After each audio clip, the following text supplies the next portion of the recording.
Nos hemos llevado una tremenda sorpresa en esta tarde, que no esperábamos. Y es que, tengo por aquí, porque discúlpeme, a lo mejor ustedes se aprenden un nombre o un par de nombres, pero yo me tengo que aprender de 50 en 50 y no me da tiempo de aprenderme todos los nombres. Tenemos en esta tarde entre nosotros a Daisy y a Evelyn. ¿Quién es Daisy? ¿Quién es Evelyn? Tú eres Daisy y Evelyn. Estas hermanas, una de ellas ha venido nada más y nada menos que de Honduras, de la ciudad de Tegucigalpa, para estar con nosotros en esta tarde con su sobrina que vive en Alicante.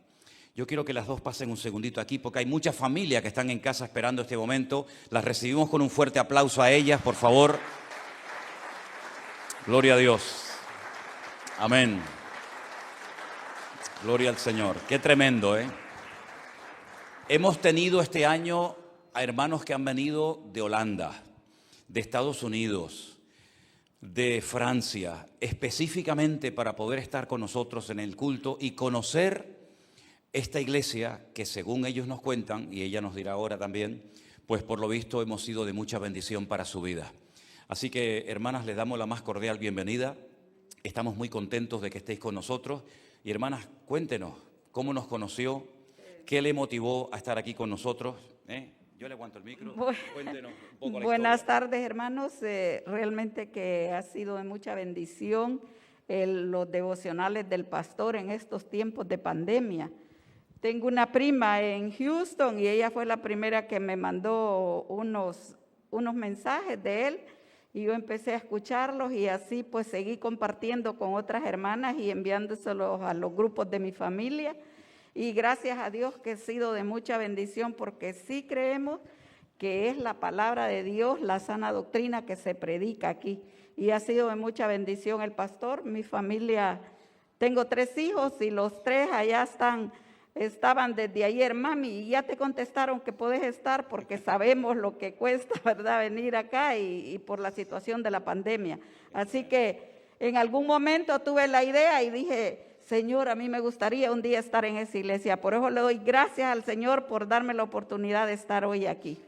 Que el Señor les bendiga y realmente que es un gran privilegio que el siervo del Señor se ha escuchado en diferentes países, que ni siquiera se conocen, porque creo que Honduras nadie lo conoce por acá.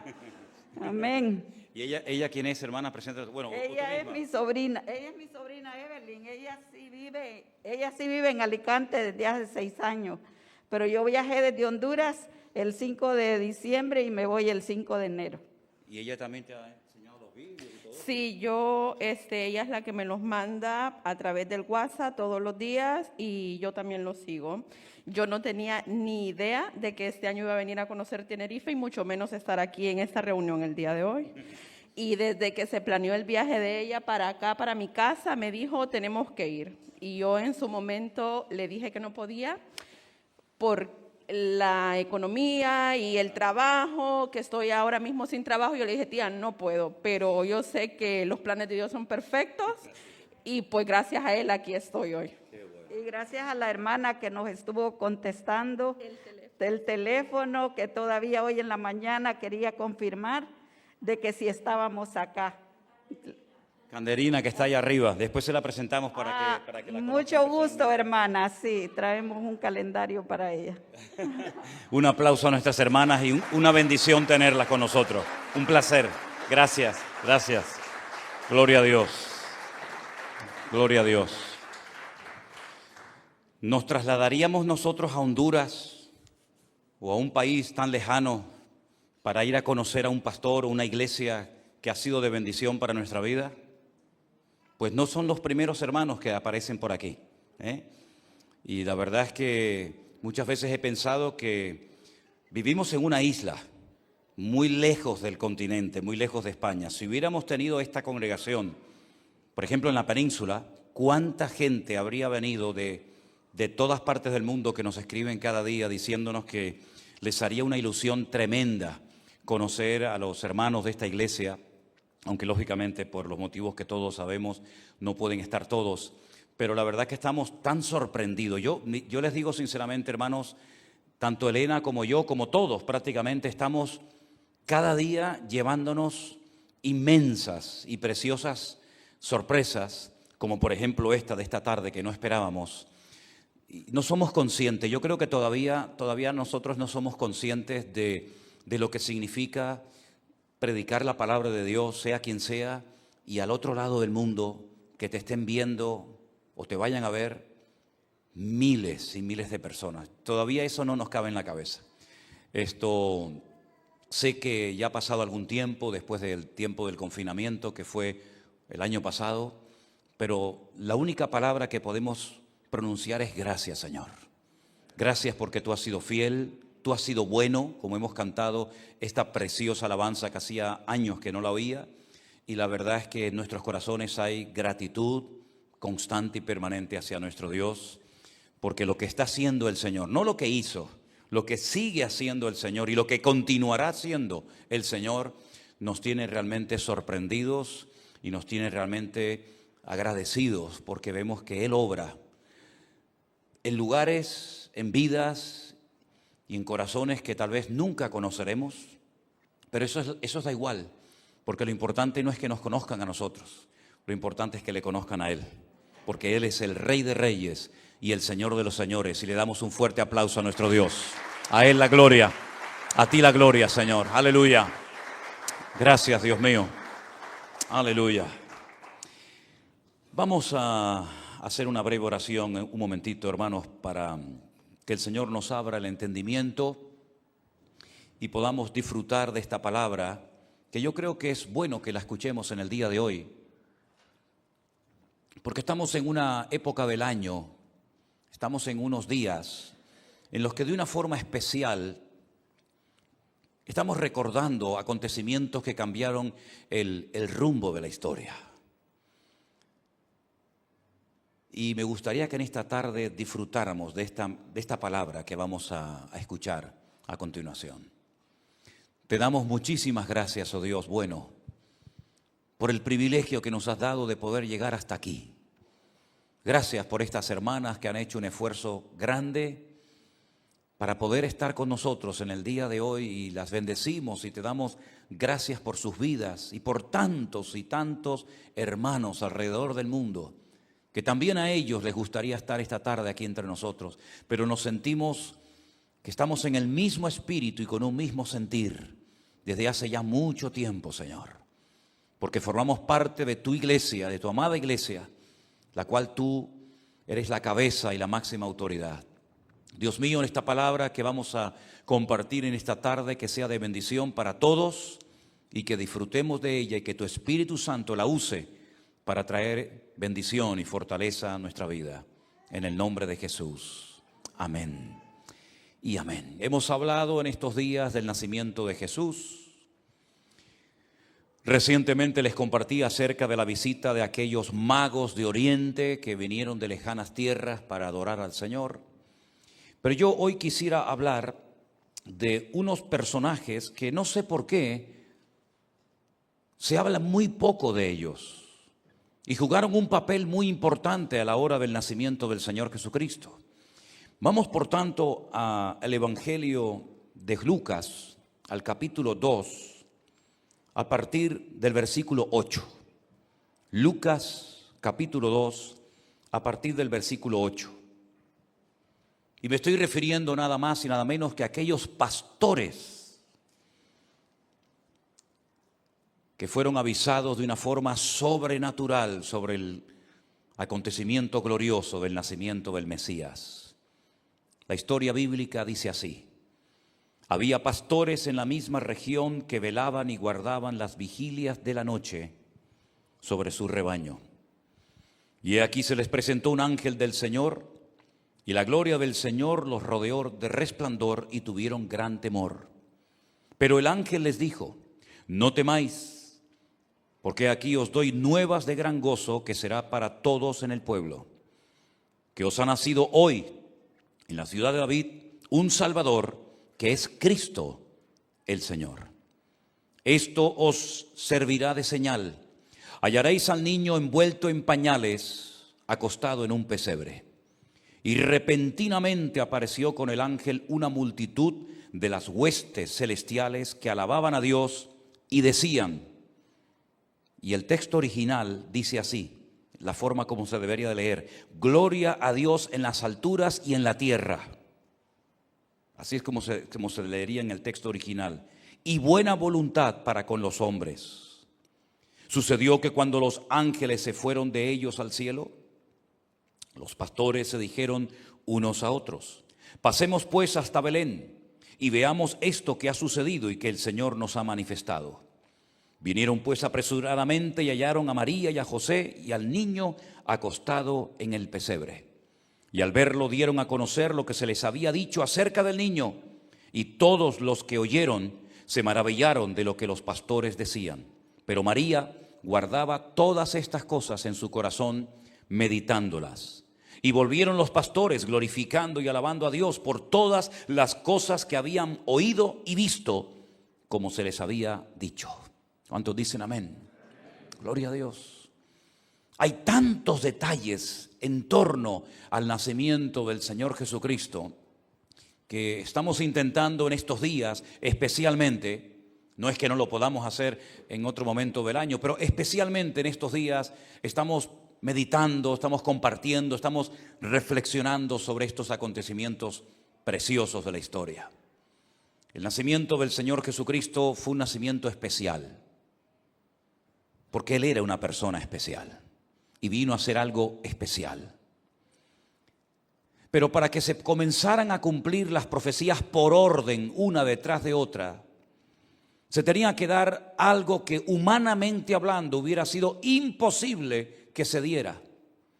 Y es que sus padres, José y María, no vivían en la ciudad donde decía el profeta Miqueas que tenía que nacer el Mesías, sino que vivían hacia el norte.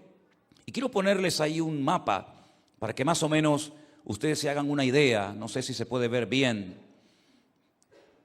Ellos vivían en el norte del país, en una localidad, en una población llamada Nazaret.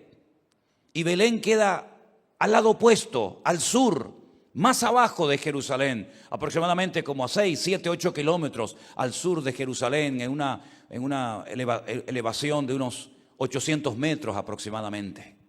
Ellos tuvieron que hacer un largo recorrido de norte a sur para que pudieran llegar al sitio exacto donde tenía que nacer el Mesías.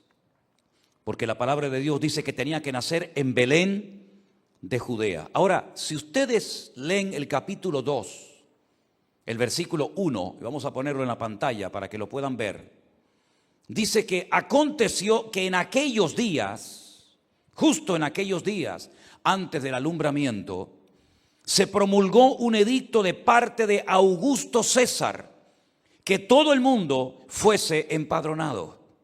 Ahora, ¿cuántas veces a lo largo de la historia Dios ha utilizado a inconversos, a líderes con una autoridad tremenda, políticos, para que ciertas y determinadas profecías se cumplieran? Muchísimas veces.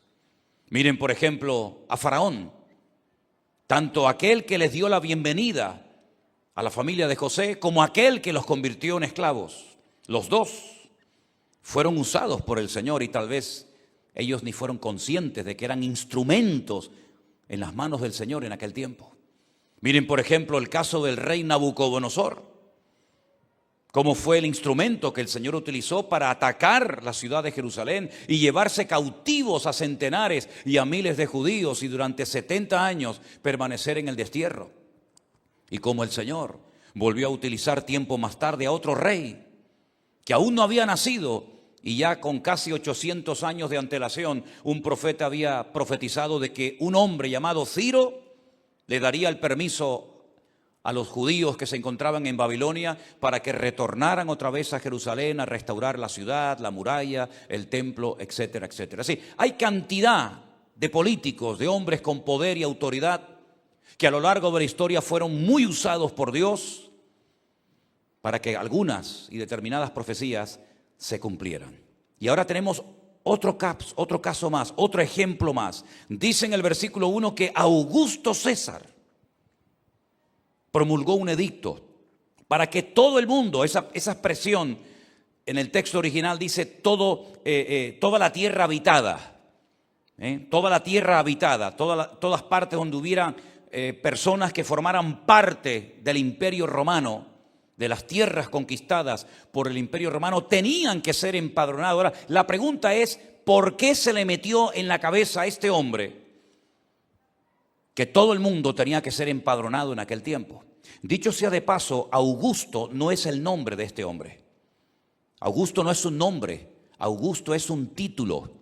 La palabra Augusto significa lo siguiente. Según el diccionario, Augusto dice que produce o merece respeto y admiración por su excelencia o solemnidad. Cuando a él lo iban a nombrar César de Roma, le propusieron varios títulos y ninguno le hizo gracia, ninguno le agradó. Entonces él dijo, quiero que a partir de ahora no me llamen Octavio, porque él realmente se llamaba Octavio, y él era el hijo adoptivo de Julio César. Julio César lo adoptó, le puso el nombre Octavio, pero cuando él llega a ser un César de Roma, él no se conoce como Octavio, sino como Augusto, una persona importante, una persona influyente, Augusto César. Y ese es el que promulga un edicto para que todo el mundo vaya al lugar de origen y sea empadronado. ¿Qué fue lo que motivó a este hombre a hacer este censo? ¿Qué hay detrás de esto? Bueno, hay intereses económicos e intereses personales detrás de este censo. ¿Por qué? Porque primeramente lo que él quería era tener un control mundial de la población. Parece ser que este espíritu de querer controlar no es nada nuevo, sino que ya viene desde los albores de la humanidad. Con este censo, él sabría cuántos habitantes tendrían que pagar impuestos.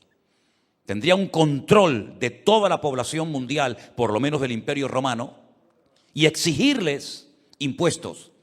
Porque él necesitaba grandes cantidades de dinero para poder mantener sus fronteras seguras con el ejército, con las legiones, con los soldados romanos.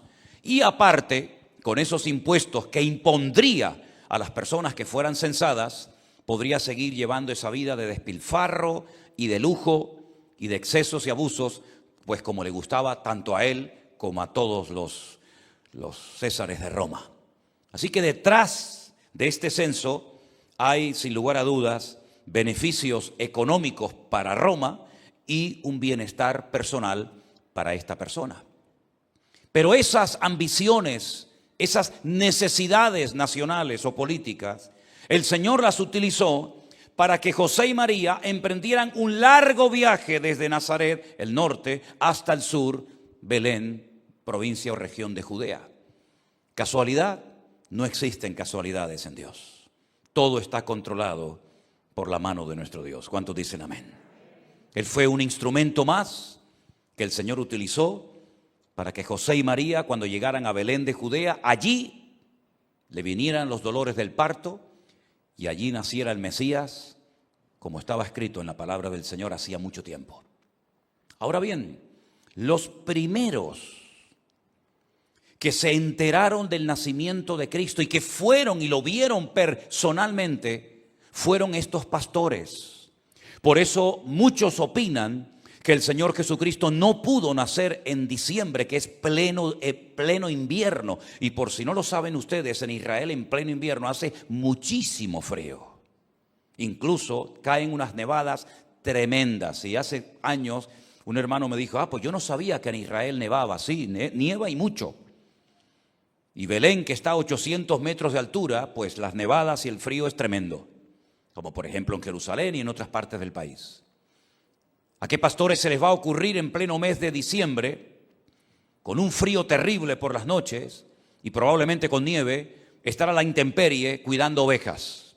De ahí que muchos hayan llegado a la conclusión de que es imposible que el Señor Jesucristo hubiera nacido en el mes de diciembre, que efectivamente no nació en el mes de diciembre, puesto que estos pastores dan testimonio de que no podía ser invierno, puesto que estaban al aire libre cuidando las ovejas y los corderos que se criaban en Belén para después llevarlos a Jerusalén y sacrificarlos en el templo. Por ejemplo, ustedes saben que cuando llegaba la primavera, la primera fiesta religiosa de obligatorio cumplimiento era la fiesta de Pesaj, que se celebra aproximadamente entre los meses de marzo y abril. Y el sumo sacerdote viajaba esos 8 kilómetros al sur de Belén y compraba 2 corderos supuestamente perfectos, sin ningún defecto, y los llevaba a Jerusalén.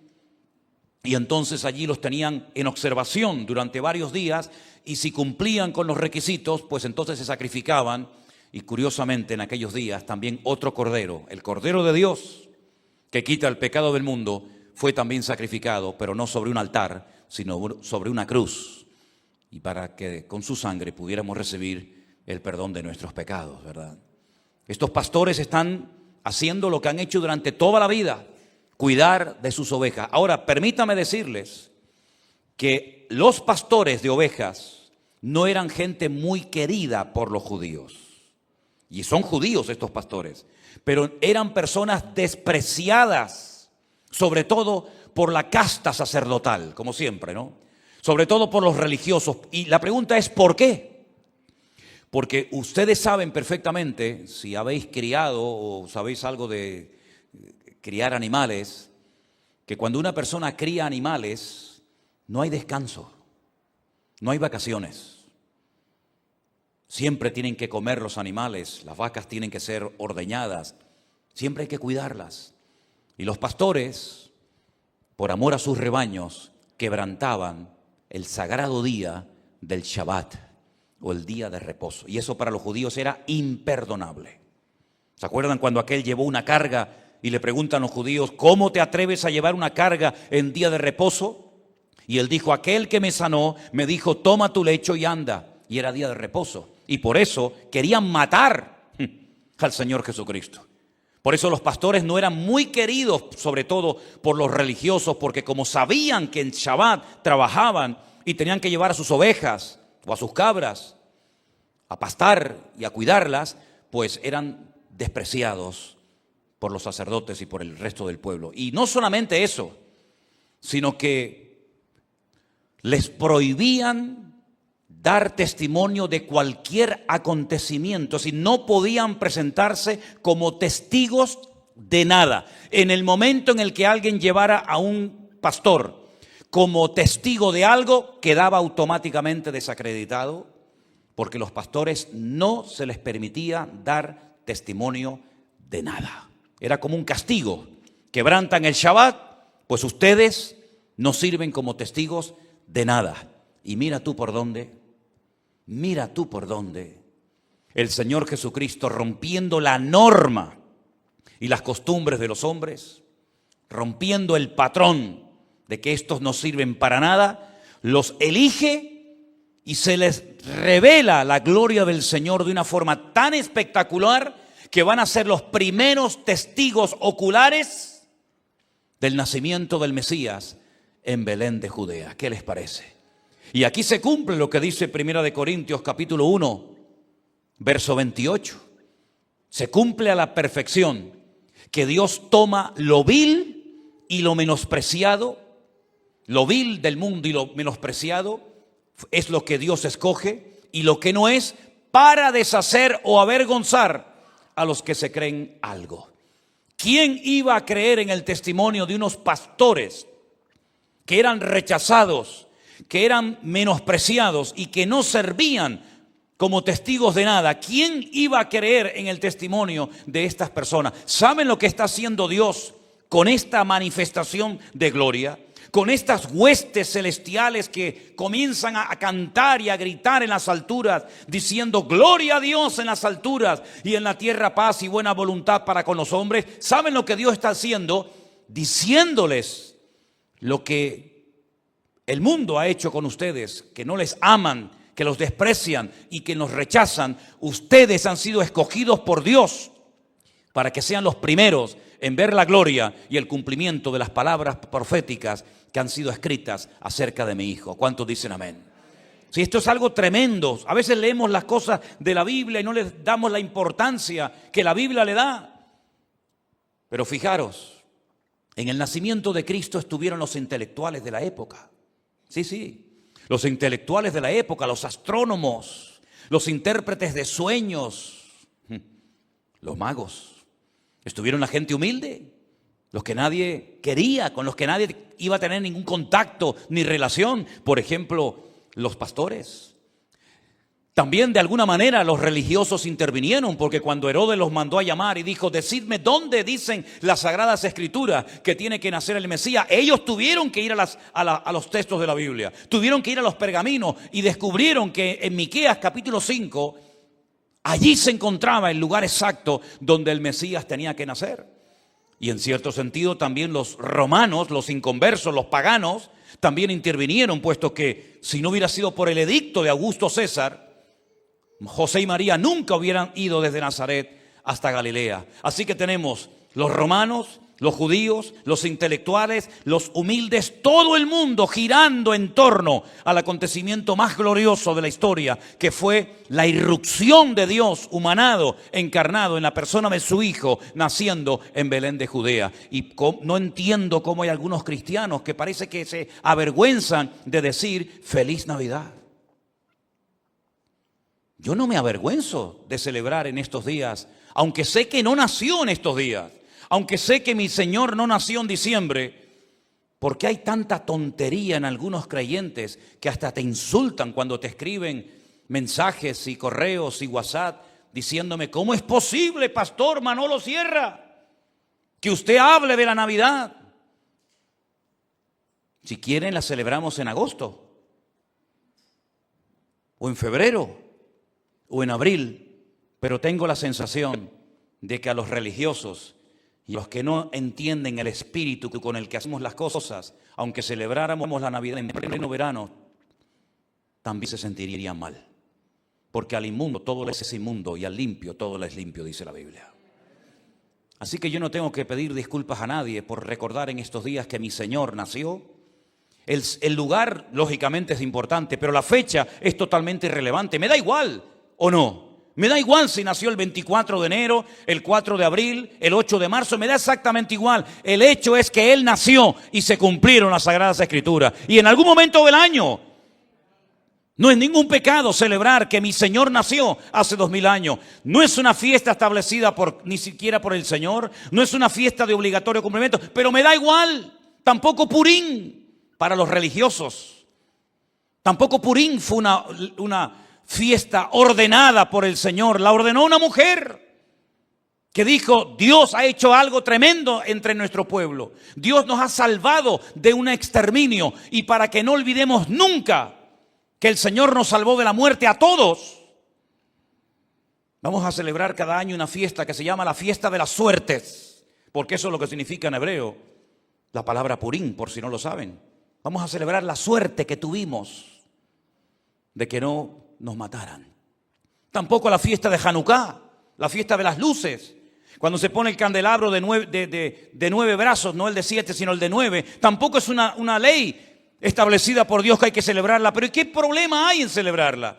¿Y qué problema hay que ahora en diciembre o en abril o en mayo o en enero le digamos al mundo que nosotros creemos que Cristo vino a este mundo y nació? Y que nació con un propósito, como les decía ayer en el mensaje.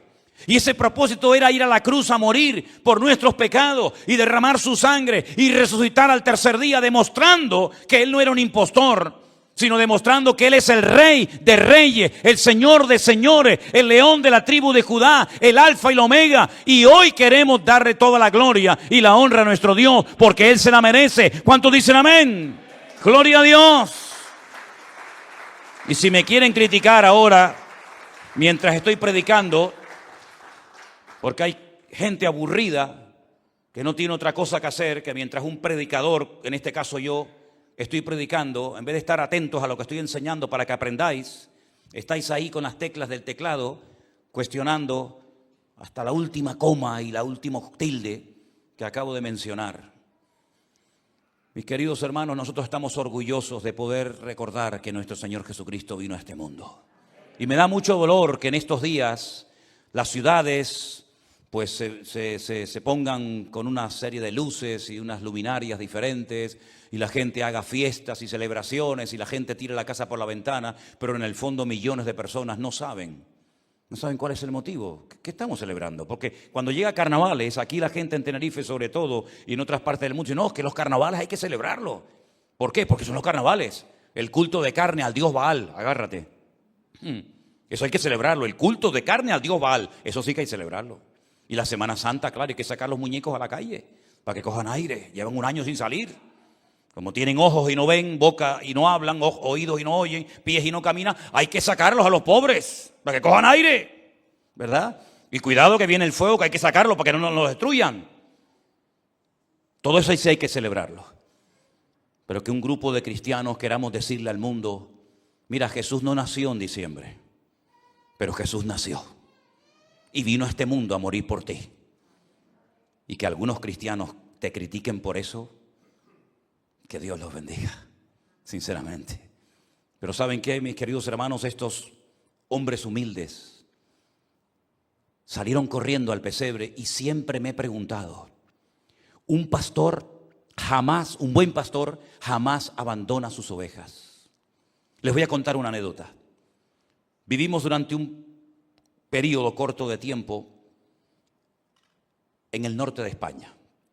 Estuvimos pasando unos días en un caserío en el País Vasco, en Tolosa, Guipúzcoa, en lo alto de una montaña, en el monte Izaskun, para más información. Y toda esa zona es zona montañosa donde hay miles de cabezas de ovejas y por supuesto los pastores.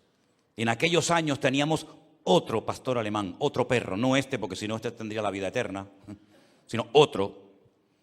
Y yo iba caminando por el monte y de repente al salir de la curva me encuentro a un pastor con sus ropas de pastor, ¿verdad? Con su cayado, con su vara, etcétera. Y entonces me para y me dice, agárrame al perro, ten cuidado con tu perro, porque tengo las ovejas más adelante y cuando lo vean se van a asustar.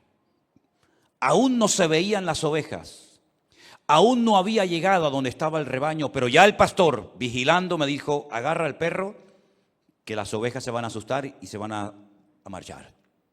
¿Qué te parece? Tenía una visión de algo que podía ocurrir, porque para eso es un buen pastor.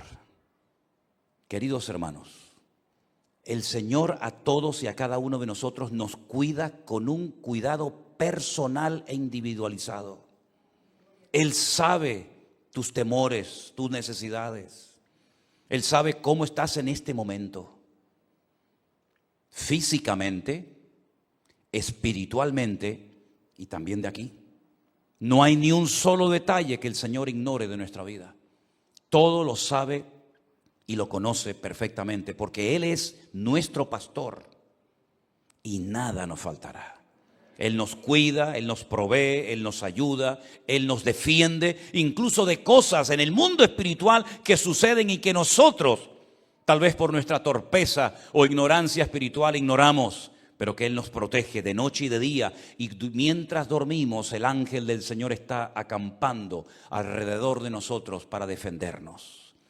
Y si ese texto bíblico que está en los Salmos lo lee un hermano en España, en Honduras, en Colombia, en Venezuela, en Jamaica o en cualquier parte del mundo, se lo puede apropiar. Y entonces la pregunta obvia es, pero entonces ese ángel, ¿quién es? Porque si está cuidando al hermano que está durmiendo en Australia y al mismo tiempo al hermano que está de viaje en no sé qué país, entonces ese ángel está en todas partes, es omnipresente. Claro, porque ese ángel no es un ángel de carne y hueso. Ese ángel es el ángel del Señor, es el enviado del Padre, es nuestro Señor Jesucristo, el que dijo, yo estaré contigo todos los días hasta el fin del mundo. Y por eso cuida a su iglesia y la ha cuidado durante 2000 años.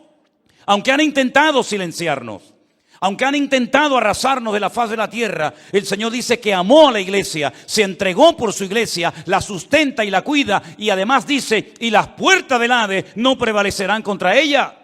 Y por eso tú y yo estamos en pie aquí, todavía a estas alturas de la vida. ¿Por qué? Porque hay un propósito, porque Dios nos ama, porque Dios quiere usar nuestra vida. Y yo pediría a todos ustedes que hiciéramos un esfuerzo en el nombre del Señor para poder terminar este año en una contundente y rotunda victoria, más victoria incluso que el año pasado. Que podamos terminar el año diciendo: hay victoria en mi vida, hay victoria en mi ministerio, hay victoria en mi familia, hay victoria en mis hijos, hay victoria y bendición de Dios en mi casa. Porque esa es la voluntad de Dios para todos y para cada uno de nosotros. Y en estos días, no me digan a mí que no es hermoso hablar de los magos de Oriente. ¿No se te ponen los pelos de punta cuando lees esto? Un niño envuelto en pañales, que van y se postran delante de él y dicen: hemos venido aquí porque hemos visto algo tremendo. Ahora, ¿a quién se presentaban los ángeles en la Biblia? Díganme la verdad. ¿A quién se presentaban los ángeles? Bueno, a la primera persona que se le presentó una vez un ángel, ¿saben quién fue, verdad?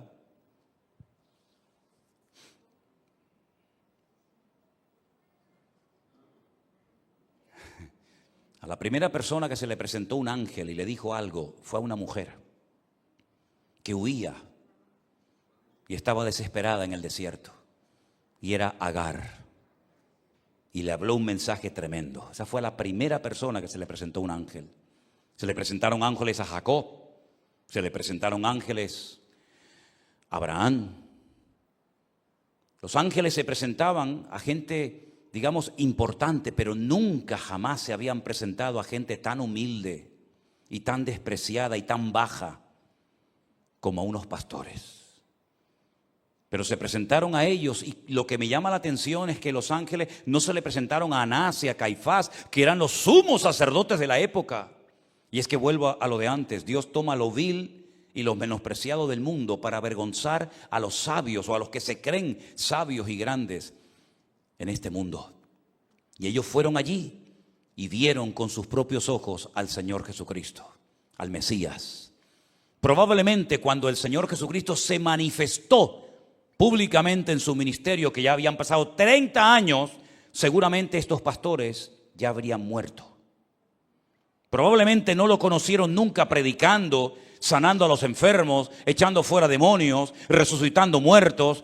Seguramente ninguno de estos pastores estuvo en el monte allí en Galilea escuchando las bienaventuranzas o oyendo la oración del Padre Nuestro, ni en la casa de Jairo, ni en la expulsión de los cambistas del templo.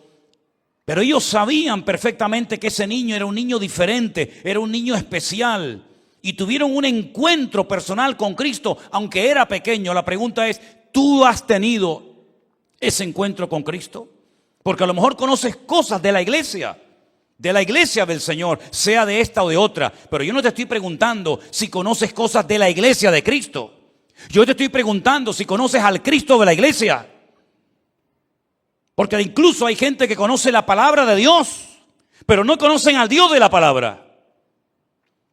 Y para eso vino el Señor Jesucristo a este mundo, para que el Verbo se hiciera carne y habitara entre nosotros, y viéramos su gloria, gloria como el unigénito del Padre. Y habitó entre nosotros, hizo todo lo que tenía que hacer, pagó el precio de nuestros pecados, y 2000 años después estamos aquí dando testimonio de estas cosas que la televisión no las habla, ni los políticos, ni los gobernantes. ¿Cuántas veces he pensado esta pandemia, que incluso algunos dicen que no existe, que no es real, pero bueno, como decía mi abuelo, en esta vida hay gente para todos. Vuelvo otra vez a lo de antes: cristianos aburridos que no tienen otra cosa que hacer que perder el tiempo en las redes sociales diciendo tonterías, pero bueno, Dios los bendiga. Pero nosotros estamos dando testimonio, porque lamentablemente cada vez hay menos gente que habla de Él. ¿Os habéis dado cuenta? ¿Cuántos anuncios de colonias vemos a lo mejor en 5 minutos viendo la televisión? Además, dicho sea de paso, ¿han visto algún anuncio de colonia traducido al castellano? Los graban en francés o en japonés o en lo que sea, y ahí lo mandan para todo el mundo. Una detrás de otra, de turrones, de peladillas, de viaje, de ropa, de lo que quieras. Nadie habla de Él. Nosotros queremos seguir hablando de Él. Nosotros creemos que es nuestra obligación y nuestro deber decirle no solamente a la gente a través de las redes sociales, sino a los compañeros de trabajo. Oye, una pregunta. Tú este año, nosotros no lo hacemos, ¿no? O la mayoría no lo hacemos, pero una pregunta. ¿Tú este año vas a celebrar la Navidad en tu casa con tu familia, con los niños, con los nietos, con los sobrinos? Y te dirá: pues sí. Una pregunta. ¿Y qué es lo que vais a celebrar? Y seguramente no tiene ni idea lo que este hombre va a celebrar este año. Y tendrá allí el pesebre, y tendrá el arbolito, y tendrá las luces, pero no tienen ni idea de lo que van a celebrar. Y se ha gastado un pastón de dinero, que si los turrones, que si los langostinos, que si la pata de cordero, y no tienen ni idea de lo que están haciendo. Por eso nosotros creemos que España, aunque teóricamente es un país católico, es un país de ignorantes, que no tienen ni idea lo que significa ni siquiera el término Navidad. Pregúntale a mucha gente qué significa la palabra Navidad. Y no tienen ni idea de lo que significa.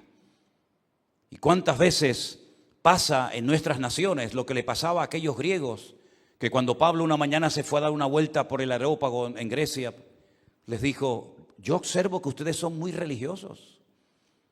Porque incluso he visto un altar, una especie de columna, donde abajo leí una inscripción que pone al Dios no conocido.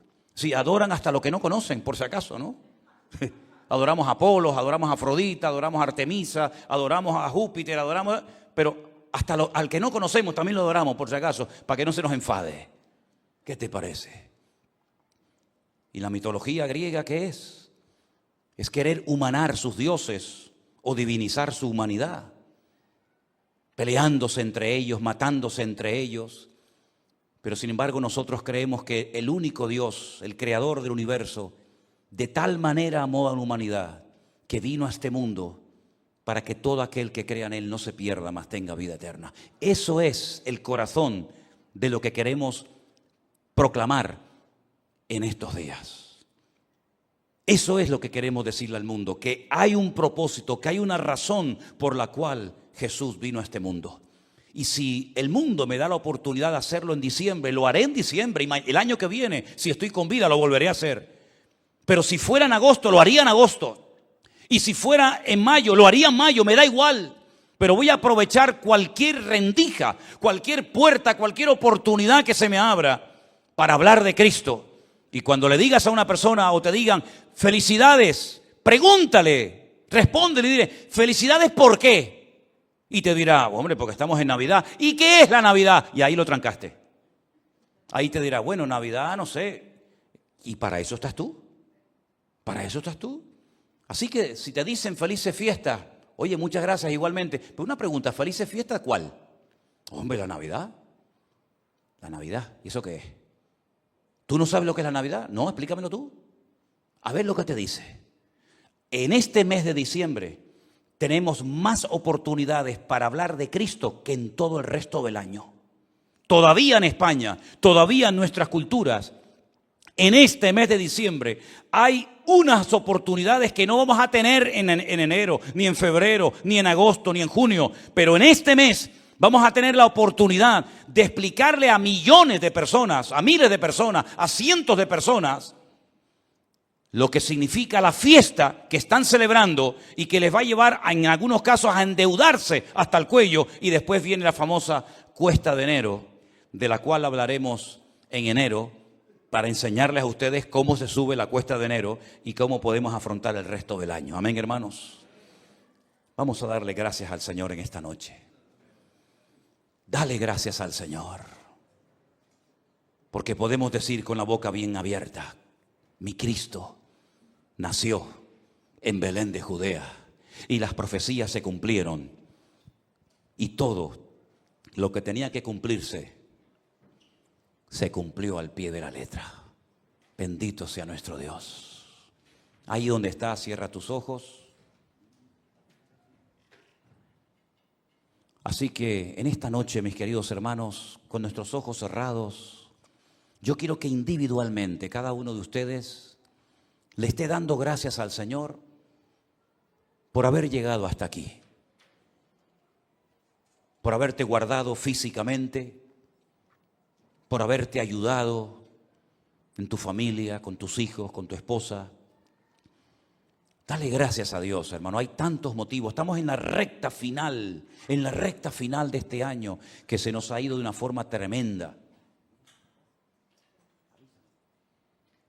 Así que yo quiero que por favor tengamos unos minutos individualmente, cada uno. Esto es muy privado, esto es muy personal. Que por favor usted le esté dando gracias al Señor por lo que has representado, por lo que el Señor en este año te ha enseñado.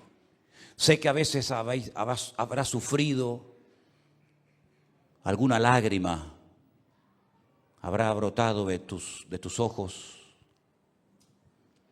pero seamos agradecidos en esta noche. Y dígale: gracias, Señor, gracias, gracias, gracias. Gracias, Señor.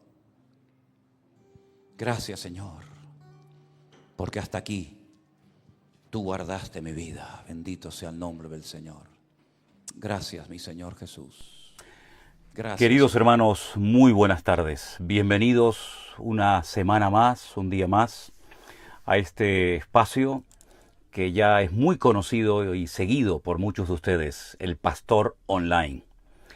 Ya hemos cumplido un año, parece mentira, desde el año pasado, la cantidad de programas que hemos hecho, la cantidad de preguntas que hemos respondido con ayuda del Señor, y me alegro cada día muchísimo, sobre todo de las personas que se han estado convirtiendo en este último año. Es muy hermoso cuando personas por primera vez en su vida, empiezan a leer la Biblia, cuando por primera vez en su vida se enamoran del Señor y tienen ese encuentro, esa experiencia personal con Cristo, que aunque parece fácil explicar a otros esa experiencia, a veces resulta muy complicado, porque es algo tan personal, es algo que ha transformado nuestra vida de una forma tan espectacular y maravillosa, que a veces no encontramos las palabras correctas, las palabras exactas, para describir lo que significa haber conocido la verdad, haber conocido al autor de la vida, haber conocido a nuestro bendito Salvador y Señor Jesucristo. A Él toda la gloria y toda la honra. Qué hermoso cuando personas nuevas comienzan a hacer preguntas de la Biblia, cuando personas que no conocen nada de iglesias comienzan a enamorarse del Señor y a descubrir las virtudes de aquel que nos llamó de las tinieblas a su luz admirable.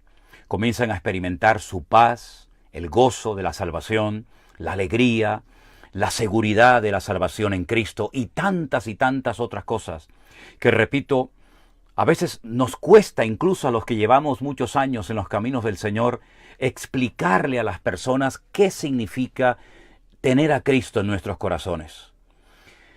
Hace unos días, y no me he olvidado de orar, vamos a orar ahora en breves momentos, pero hace unos días hablaba con un joven y lo encontraba vacío, sin respuestas, sin argumentos para defender su creencia, sus ideas, su postura.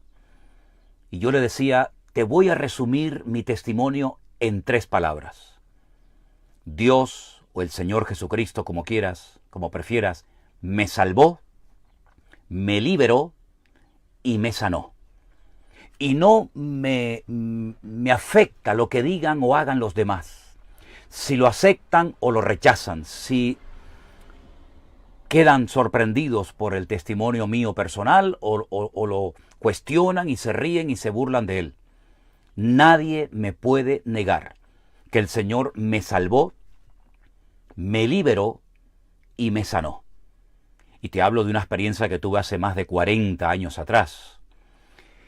Y yo quiero preguntarte, antes de orar en esta tarde, ¿tú ya has nacido de nuevo? ¿Has tenido tu encuentro personal con Jesucristo? Puede ser que me digas: bueno, pero yo he creído en Dios toda la vida. Es que esa no es la pregunta que yo te acabo de hacer. Puede ser que me digas: es que mi padre es pastor, o mi abuela me llevó a la iglesia cuando era niño, a la escuela dominical, o yo nací en un ambiente, en un hogar cristiano. Es que yo no te estoy preguntando nada de eso. Porque efectivamente, hay muchas personas que tienen familiares cristianos, familiares pastores que están sirviendo al Señor en la obra de Dios a tiempo completo, que se han criado en el Evangelio, prácticamente desde la cuna, desde antes de nacer ya iban a la iglesia en el vientre de su madre.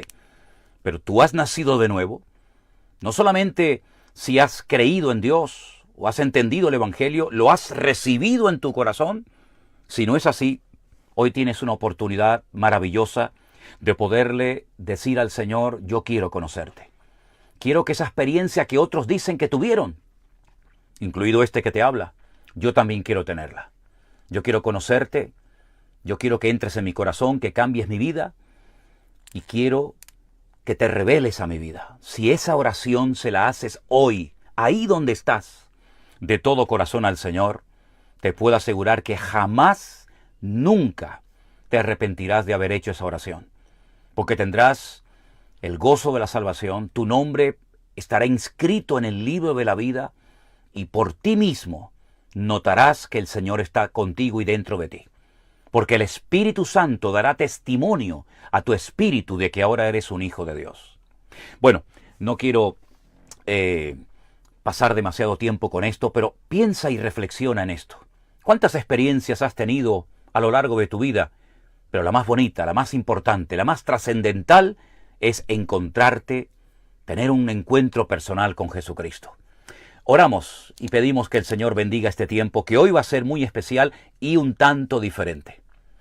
Ahí donde están ustedes, si son tan amables y quieren hacerlo juntamente conmigo, inclinen su rostro, cierren sus ojos, no se dejen distraer por nada ni por nadie, y oramos y le pedimos al Señor una bendición especial para el programa de hoy. Padre Celestial, Padre amado, Dios Todopoderoso, Creador del cielo y de la tierra, que enviaste a tu Hijo unigénito al mundo, nuestro Señor Jesucristo, para que muriera por nosotros en una cruz. Gracias por esta oportunidad de acercarnos a ti y a tu palabra. Pedimos que hoy nos bendigas, nos hables, nos ministres, que estemos un tiempo, Señor, de bendición, todos juntos compartiéndolo, y que al finalizar este espacio, todos salgamos contentos y renovados en la fe, fortalecidos para seguir adelante hasta el último momento de nuestra vida y acabar la carrera en victoria y con la bendición de Dios. Gracias por este espacio, Señor, bendícelo y bendice a todos nuestros hermanos que en muchas naciones y en muchas partes del mundo estarán conectados, pendientes de todo lo que desde aquí se diga, en el nombre de Jesús. Amén y amén. Gloria al Señor. Me encuentro en la isla de Tenerife, en el archipiélago de las Islas Canarias, en el sur de la isla, concretamente en una población llamada El Médano, en el sur de la isla, con un calor tremendo, dentro de una autocaravana, haciendo este programa en directo cuando tenemos ahora mismo las 18:06 de la tarde. Yo sé que todavía en algunos países no ha habido ese cambio horario, que probablemente pronto lo tendréis, pero nosotros, fiel a nuestra cita, aquí estamos con todos ustedes. Y si se han dado cuenta, estamos a punto de comenzar la Semana Santa. Y este próximo jueves en nuestra iglesia en Santa Cruz de Tenerife vamos a estar hablando cosas referentes a estos días que van a ser muy importantes y vamos a aprender muchas cosas acerca de todas las cosas y palabras y expresiones que el Señor Jesucristo pronunció desde la cruz allí en Jerusalén hace 2000 años. Pero como estamos en este periodo previo a la Semana Santa, algunas personas nuevas, evidentemente, me han preguntado muchas cosas referente, por ejemplo, a si se puede o no se puede comer carne. Yo les voy a leer un versículo y ustedes que son cristianos y que quieren agradar y obedecer al Señor, estoy convencido de que este versículo va a ser de mucha ayuda para esas personas que preguntan si en estos días se puede o no comer carne. Si tienen su Biblia a mano y si no, tomen nota del texto. En Primera de Corintios, por favor, la carta de Pablo a Timoteo, la primera carta de Pablo a Timoteo, hay un momento en el que en el capítulo 4 Pablo le dice a Timoteo algo muy muy interesante, y es lo siguiente. Capítulo 4, versículo 1. El Espíritu dice claramente que en los postreros tiempos algunos apostatarán de la fe, escuchando a espíritus engañadores y a doctrinas de demonios. Versículo 2. Por la hipocresía de mentirosos que, teniendo cauterizada la conciencia, fíjate lo que harán, versículo 3, prohibirán casarse y mandarán abstenerse de alimentos que Dios creó, para que con acción de gracias participen de ellos los creyentes y los que han conocido la verdad. Porque todo lo que Dios creó es bueno y nada es de desecharse si se toma con acción de gracias. porque por la palabra de Dios y por la oración es santificado. Una de las señales de los últimos tiempos, y la estamos viendo, es que habrán personas, evidentemente con una cierta autoridad religiosa, porque si no, no tiene sentido, que prohibirán casarse y que prohibirán participar o abstenerse de ciertos alimentos que Dios creó para que los comamos con acción de gracias. ¿Qué te parece? Dios nunca en su palabra se ha contradecido a sí mismo. Por esto dejará al hombre a su padre, a su madre, y se unirá a su mujer, y los dos serán una sola carne. ¿Quién instituyó el matrimonio? Dios, el creador del universo. El hombre que viene a contradecir el mandato divino. No se pueden casar los hombres, o algunos hombres. Dios nos da en su palabra la libertad de comer con acción de gracias todo cuanto queramos. Por supuesto, todo con moderación, etcétera, etcétera. Y algunos hombres vienen y dicen, no, en ciertos momentos del año no se puede comer ciertos alimentos, como por ejemplo en Semana Santa, la carne. ¿Es esto bíblico? No. Son doctrinas y mandamientos de hombres con autoridad, con influencia, que se han enraizado en culturas, que se han extendido por las naciones de la tierra, y muchas personas, vamos a decir, con poco o escaso o ningún conocimiento bíblico, creen que no comer carne en esta época del año es una forma de agradar a Dios. Es todo lo contrario. Es totalmente todo lo contrario. Miren, yo les voy a dar, si me permiten, un pequeño consejo. ¿Usted quiere agradar a Dios? ¿Usted quiere honrar al Señor y obedecerle? Vaya a la Biblia. Biblia, Biblia, Biblia y más Biblia. Estúdienla, léanla, escudriñenla. Y se van a dar cuenta de que muchas cosas que han enseñado los hombres que se dedican a la religión tal vez oficial, no tienen absolutamente nada que ver con lo que nuestro Dios ha dicho. ¿Quién tendrá razón, los hombres o Dios? Dios siempre tiene la razón. Él nunca se equivoca. Él no se desmiente, Él no se contradice. Por lo tanto, no es ningún pecado, no es ningún delito comer carne en estos días previos o durante la Semana Santa. Porque incluso antaño, no sé si ha cambiado la opinión, algunos podían ir y pagar la bula y automáticamente se les autorizaba comer carne o cualquier otra cosa. Por lo tanto, no hagan caso a lo que dicen los hombres, hagan caso a lo que dice y enseña y ordena nuestro Señor Jesucristo y nuestro Dios en su bendita y preciosa palabra. Eso por una parte. Y por otra parte, también personas nuevas me han dicho, bueno, ¿y el tema este de la ceniza? No es bíblico. Otra cosa más añadida, enseñada, impuesta por la religión, enseñada por los hombres, que mal utilizando su autoridad, se han atrevido a enseñar cosas que no están en la Biblia, que no están en la palabra de Dios. Por lo tanto, en estos días previos a la Semana Santa o durante la Semana Santa, disfruten con sus familias, disfruten de la vida, disfruten de todo lo que Dios ha creado para que participemos de ello con acción de gracias. Así que esto de ponerse ceniza en la frente y estas cosas no tienen nada que ver con el Señor Jesucristo, ni con el Evangelio, ni con Dios, ni con nada. Son mandamientos, son enseñanzas humanas que la gente las ha adoptado y las ha practicado durante años, durante décadas, pero que cuando llegamos y escudriñamos la palabra de Dios, nos damos cuenta de que no tienen nada que ver con la verdad revelada de Dios en su bendita y hermosa palabra. Así que vayan a la Biblia y toda cosa que les hayan enseñado los hombres, compárenla a la luz de la palabra de Dios para ver si realmente enseñaron la verdad o enseñaron mandamientos de hombres que no tienen nada que ver, como ya he dicho, con la palabra del Señor. Bueno, y hoy, queridos hermanos, como algo especial, les había anunciado el lunes pasado que íbamos a tener una competición bíblica. He preparado 20 preguntas para que usted se demuestre a sí mismo su conocimiento bíblico, si lo tiene o no. El cuestionario de las 20 preguntas lo hemos publicado aquí, en nuestra página, en este canal de Facebook y en nuestro canal de YouTube, Centro Evangélico Vida Nueva, para que ustedes se lo puedan descargar y puedan desde sus hogares responder a este cuestionario de 20 preguntas. Espero que lo hayan podido descargar y si no, después lo pueden hacer.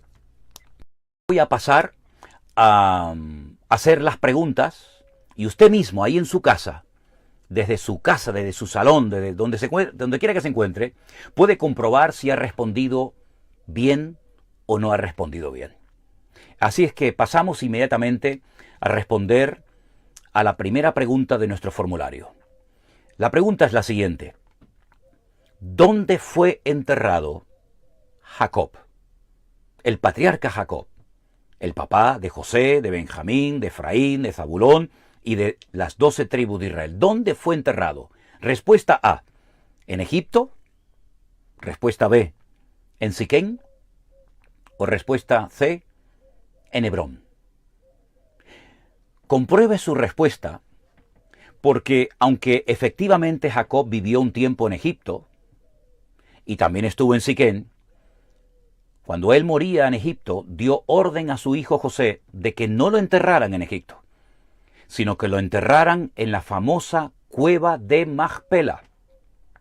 Y la cueva de Macpela, que significa la cueva de las parejas, donde estaba ya enterrado Abraham, su abuelo, y su abuela Sara, su padre Isaac y su madre Rebeca, allí es donde se encuentra actualmente enterrado Jacob, en la ciudad de Hebrón. Y la ciudad de Hebrón, o la cueva de Macpela, está en la ciudad de Hebrón. Así que la respuesta correcta sería la C. ¿Dónde fue enterrado el patriarca Jacob? En Hebrón. Todavía están a tiempo de poder descargarse el formulario que está ahí en PDF en este canal de Facebook y también en el de YouTube. Pregunta número 2. ¿En qué país vivía Daniel? Veo que hay muchos que están respondiendo Hebrón. Efectivamente, esa es la respuesta. Pero estamos ya con la segunda. ¿En qué país vivía Daniel? A, en Egipto. B, en Babilonia. C, en Siria. Bueno, Daniel nunca estuvo en Egipto, tampoco estuvo en Siria.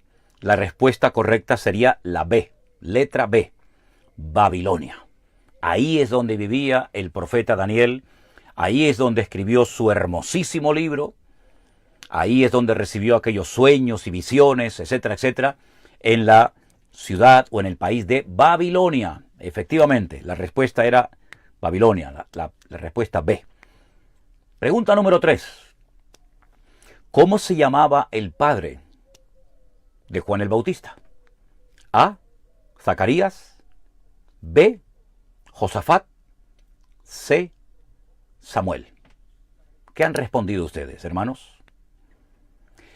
La respuesta correcta, ¿quién era el padre de Juan el Bautista? Es la respuesta la letra A, Zacarías. Así se llamaba el padre de Juan el Bautista. Era un sacerdote, ¿se acuerdan?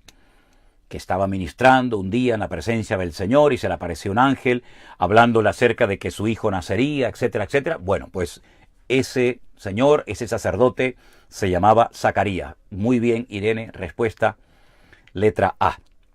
Vamos a la cuarta pregunta, si les parece. ¿En qué libro encontramos la historia de José? Por cierto, una historia maravillosa. Espero que la hayan leído y que la conozcan. Una historia extraordinaria. Qué personaje, ¿verdad? Qué maravilla de hombre. ¿En qué libro encontramos la historia de José? ¿En el libro de Deuteronomio? Respuesta A. Respuesta B. ¿En el libro de Génesis? O respuesta C. En el libro de Levítico. ¿Qué ha respondido usted, hermano y hermana? Efectivamente, la respuesta correcta es la B. En el libro del Génesis, primer libro de la Biblia, usted encontrará toda la historia de José. Cuando sus hermanos lo venden, cuando llega a Egipto, cuando se produce el reencuentro con sus hermanos y con su padre, una historia extraordinaria. Respuesta B, en el libro del Génesis, efectivamente. Vámonos a la pregunta número 5, ¿sí? ¿Quién era Mardoqueo? Hace poco he estado en los devocionales de la mañana hablando acerca del libro de Esther, donde aparece Mardoqueo. Y la pregunta que les hago ahora es, ¿quién era Mardoqueo? A, ¿era un profeta? B, ¿era un juez? O número 3, ¿era un pariente de Esther? ¿Qué han respondido ustedes? Efectivamente, la respuesta correcta es un pariente de Esther. Concretamente era primo de Esther. Respuesta número C. ¿Quién era Mardoqueo? Un pariente de Esther, de la reina Esther, de la cual hemos estado hablando últimamente en los devocionales de la semana pasada. Nos vamos a la pregunta número 6. No, el tío de Esther no. Yo también decía el tío y es el primo de Esther, no el tío.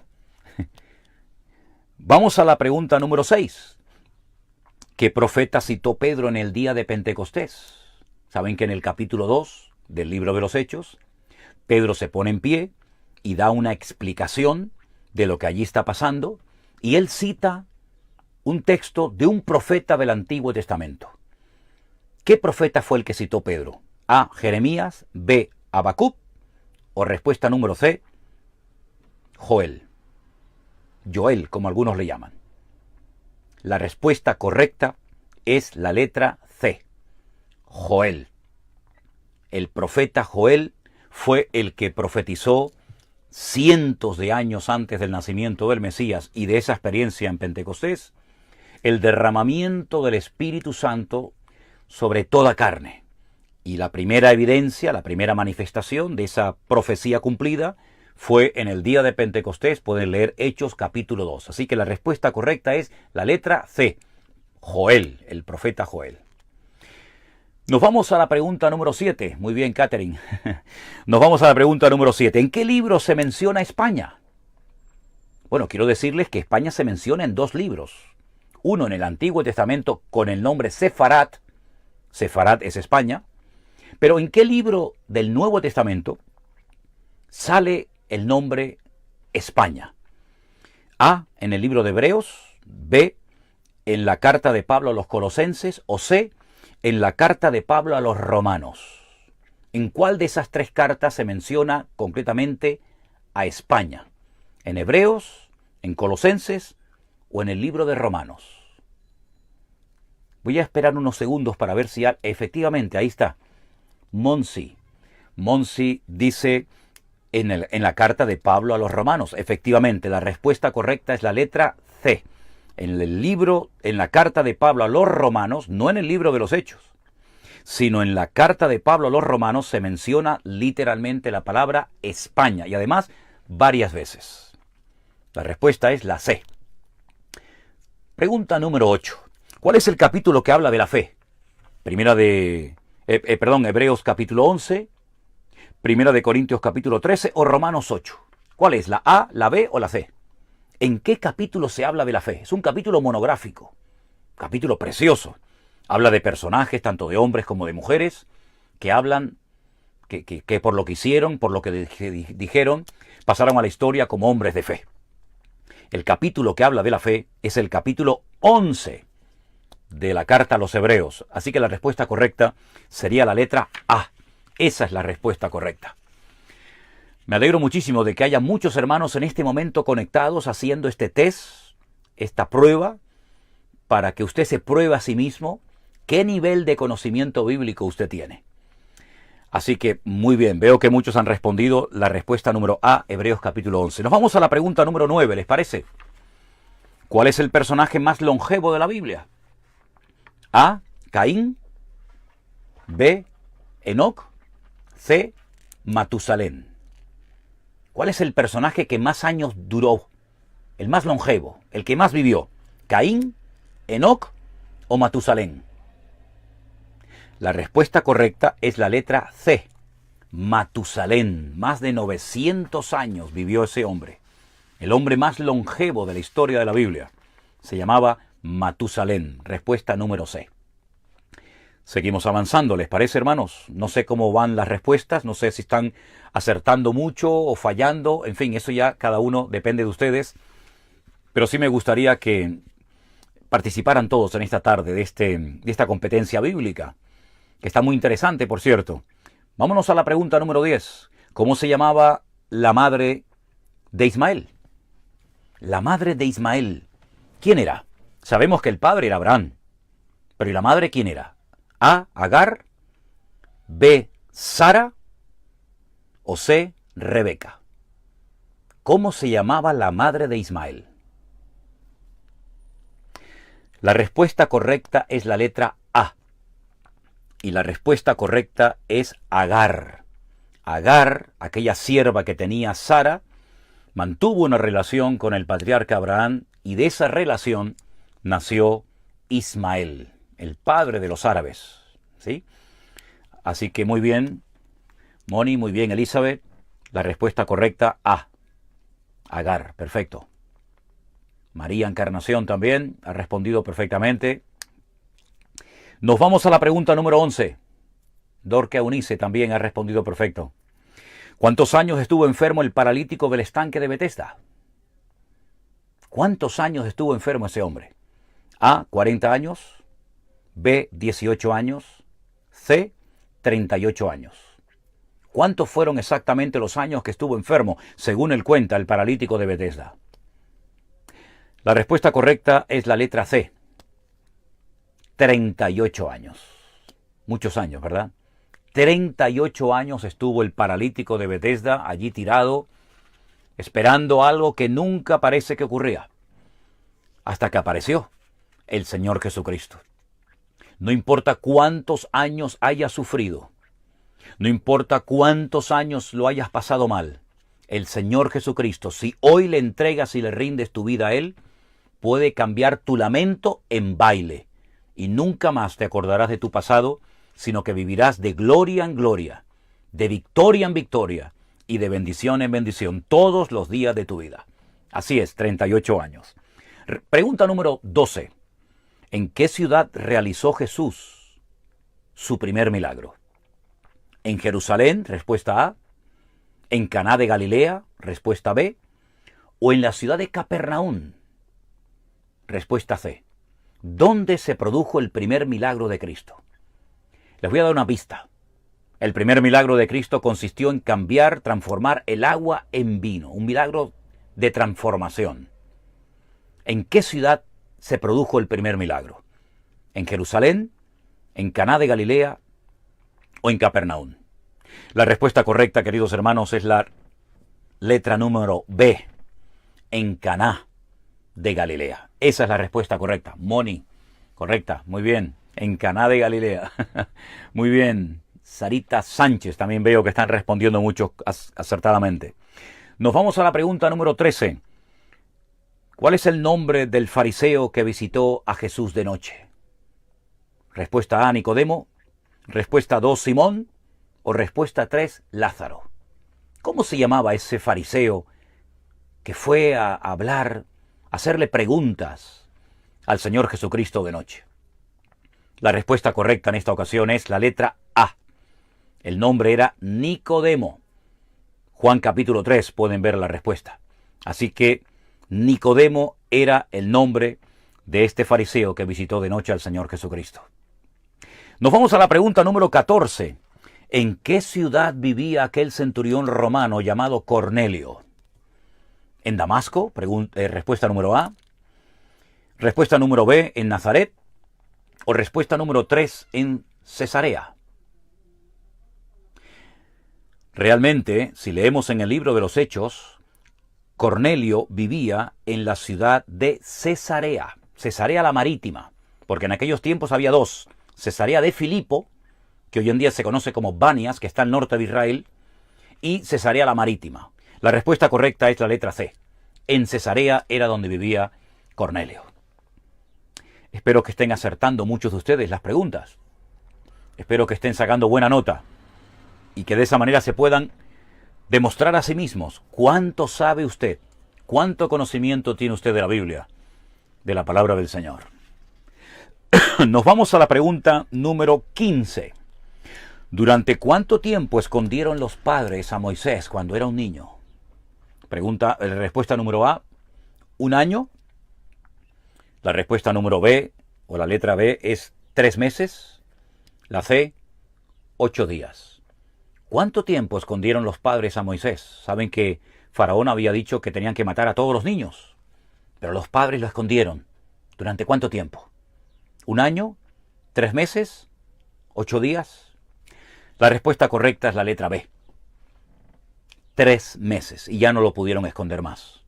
Luego lo pusieron en una canasta, en el río, y el Señor milagrosamente lo salvó, y todos sabemos la historia de este gran varón de Dios, que fue el libertador, el redentor, el Goel del pueblo de Israel en aquella ocasión. Respuesta número o letra B. Nos vamos a la pregunta número 16.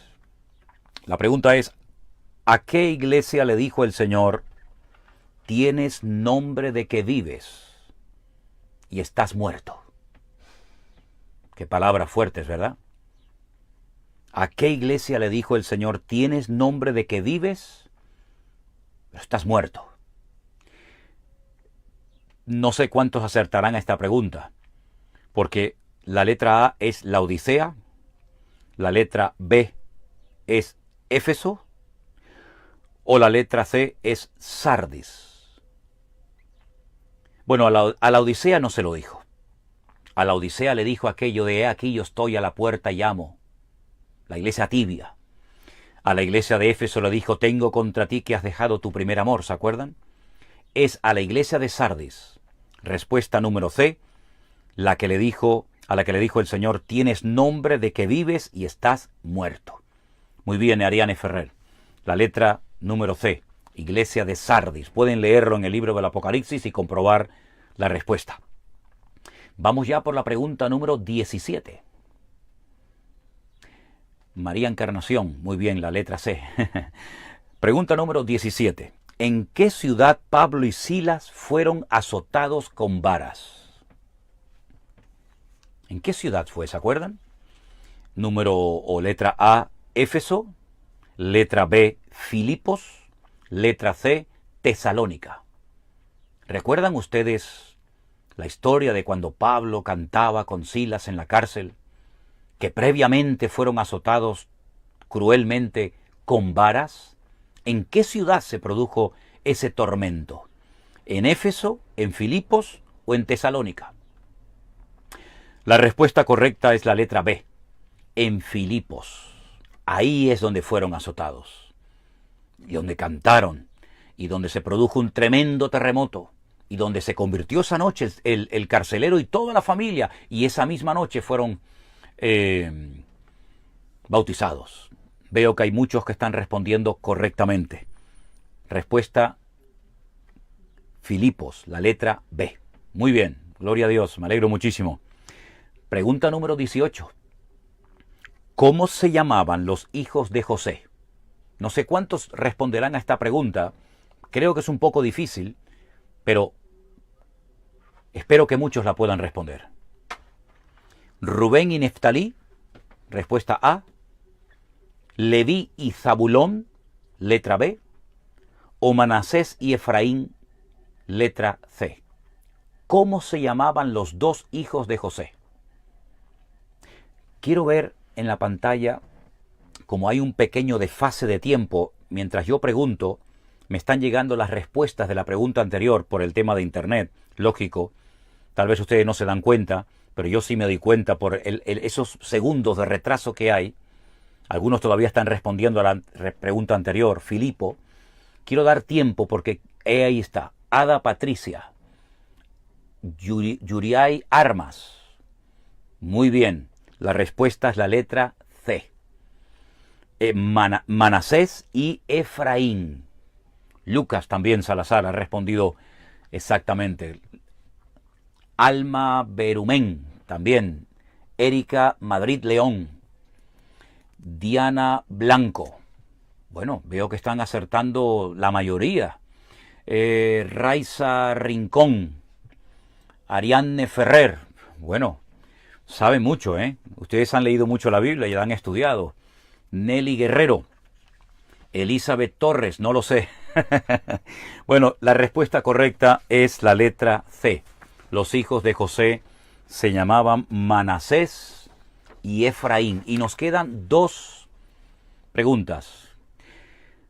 Pregunta número 19. Les recuerdo que pueden bajarse el formulario con todas las preguntas en PDF aquí en este canal, en nuestro canal Centro Evangélico Vida Nueva, tanto en Facebook como posteriormente también en YouTube. Pregunta número 19. ¿Cómo se llamaba el hermano de Moisés? Esta es fácil, ¿eh? Pregunta o la respuesta número A, Aarón. Letra B, Leví. Letra C, Samuel. Moisés tenía dos hermanos. Miriam era su hermana. Pero ¿cómo se llamaba el hermano? El hermano de Moisés. La respuesta correcta es la letra A. Se llamaba Aarón. Aarón era el hermano de Moisés y Miriam era su hermana. Muy bien, María de los Ángeles. Esa es la respuesta correcta. La respuesta es la letra A. María Encarnación, Aarón, también. Ada Patricia, muy bien, también. Ahora están llegando las preguntas, las respuestas. Freddy Fernández, también, perfecto. Erika Madrid, Aarón, perfecto. Bueno, y nos vamos ya a la última pregunta. No sé si se han dado cuenta de que hay en este momento más de 1.800 lugares, más de 1.800 personas conectadas, que son más de 1.800 personas, porque por casa hay un cálculo aproximadamente de 2 o 3 personas. Ahora en este momento hay cientos, miles de personas conectadas en muchas partes del mundo haciendo este cuestionario. La última pregunta. ¿Qué profeta escribió las siguientes palabras? Todos nosotros nos descarriamos como ovejas. El versículo seguiría diciendo, cada cual se apartó por su camino. ¿Qué profeta escribió esas hermosas palabras? Todos nosotros nos descarriamos como ovejas. Letra A, Jeremías. Letra B, Isaías. Letra C, Malaquías. Bueno, Luz López ha contestado rápidamente y veo que ha respondido perfectamente, porque efectivamente es la letra B. Fue el profeta Isaías el que escribió este capítulo maravilloso, capítulo 53 de Isaías, donde dice, todos nosotros nos descarriamos como ovejas. Luz López también veo que ha respondido correctamente a la pregunta. Freddy también ha respondido, faltaría más, ¿eh? Hermanos queridos, la verdad es que es una bendición ver cómo han ido creciendo muchos de ustedes en el conocimiento de las Sagradas Escrituras.